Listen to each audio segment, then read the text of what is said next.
Алтын атындагы Кыргыз улуттук университетинин 3-курсунун студенти Чолпон Ражабали кызы суу көйгөйүн чечип берет дейт. Саламатсыздарбы? Мен Ражабали кызы Чолпон. Бүгүнкү менин темам суу өмүр булагы жөнүндө болмокчу.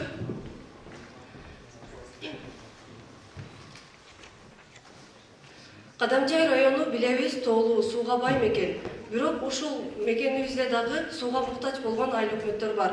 Мисалга айтсак, Кыргыз Кыштак, Марказ жана Алга айыл өкмөттөрү жана башка ушул сыяктуу айыл өкмөттөр Кадамжай районунда көп.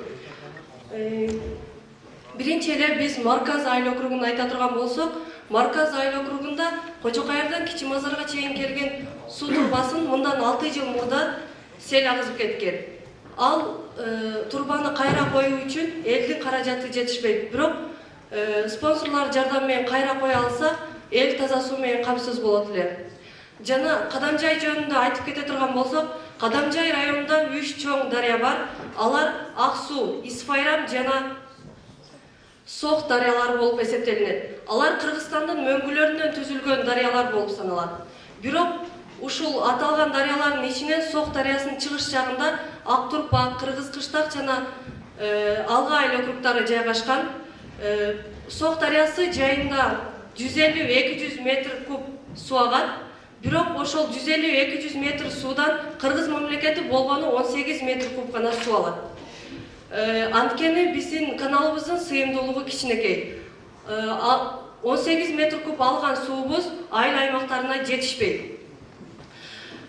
Бул маселе, бул таза суу жетишпегендигине байланыштуу айыл кыштактары Таштак жана жерге гана эмес, ичкенге таза суу да жетишпейт. Таза суу жетишпегенине байланыштуу айылда инсандар гепатит оорусу менен көп катталат. Бул оорчундуу маселени чечүү жолу бар. Чечүү жолу азыркы эле иштеп турган Кошеев атындагы каналдын жанынан сыйымдуулугу 25 метр куб. Ал эми узундугу 30 километр болгон каналды кура алсак, эл таза суу менен камсыз болот. Эгерде таза суу келип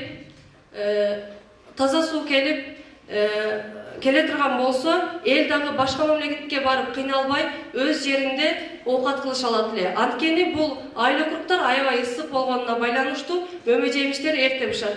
Мисалга айтсак, мына өрүк, алча жана ошого окшогон мөмө жемиштер май айынан баштап быша баштайт. Жана баарыбызга белгилүү болгондой эле Ак Турпак күрүчүн эң жакшы деңгээлде жана көп түшүм ала алабыз ушул жерден.